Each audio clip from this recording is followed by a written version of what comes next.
Go! Run! Keep your head down! Go! Police believe that gunman Stephen Paddock not only had an elaborate plan to carry out mass carnage, he also had a plan to try to escape. Investigators now say they have a clearer timeline of just what happened Sunday night.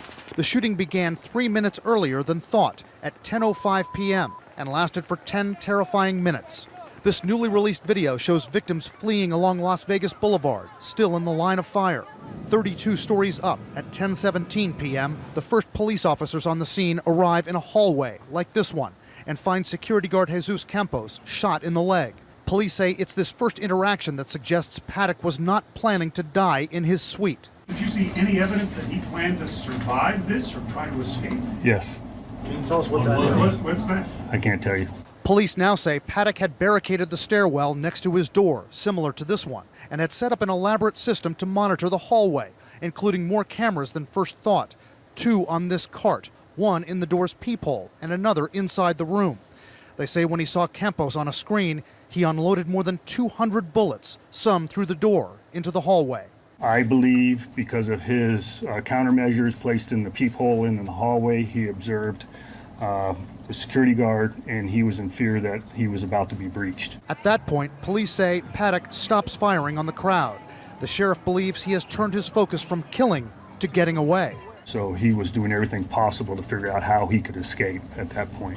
His concern was personal concern versus what was occurring down below him. Paddock's car was stocked with 1,600 more bullets and 50 pounds of tannerite, a chemical compound that could have caused a large explosion.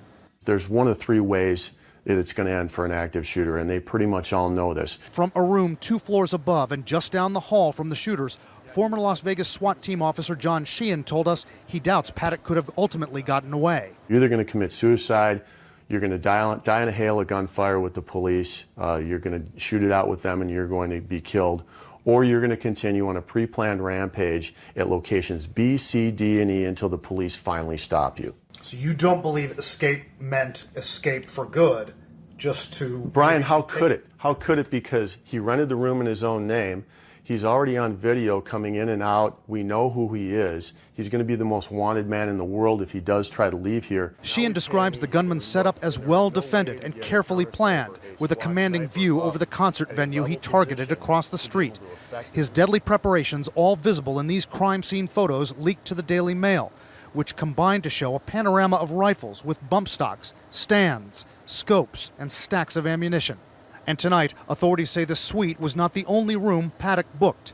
Just a week earlier, Paddock rented a room at the Ogden condominium overlooking a music festival featuring Lorde and Chance the Rapper. Was he doing pre-surveillance? We don't know yet. A Chicago hotel overlooking the Lollapalooza concert also says in August, someone named Stephen Paddock reserved a room during the festival, although he never checked in.